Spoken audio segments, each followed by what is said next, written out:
మా గిరిజన గ్రామంలో పండిన సహజమైన సపోటా పండ్లు ఇవి. ఎలాంటి కెమికల్స్ లేకుండా ప్రకృతి ఒడిలో పెరిగిన ఈ సపోటా పండ్లు తియ్యటి రుచితో అందరినీ ఆకట్టుకుంటాయి.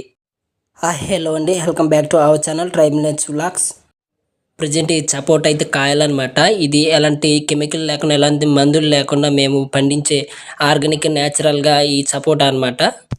సపోటా పండ్లను పూర్తిగా ముదిరిన తర్వాత మాత్రమే కోస్తాము. ముదిరిన పండ్లను రుచిగా తీయగా ఉంటాయి కాబట్టి వాటిని జాగ్రత్తగా తీసుకుని ఇంటికి తీసుకొస్తాము. ఆ తర్వాత శుభ్రంగా ఒక చోట ఉంచి సహజంగా పండేలా చూస్తాము. ఎలాంటి కెమికల్స్ లేదా కృత్రిమంగా పండించే మందులు ఉపయోగించము. సహజమైన గాలిలో సాధారణంగా ఉష్ణోగ్రతలు కొన్ని రోజులు ఉంచితే అవే నెమ్మదిగా బాగా పండిపోతాయి.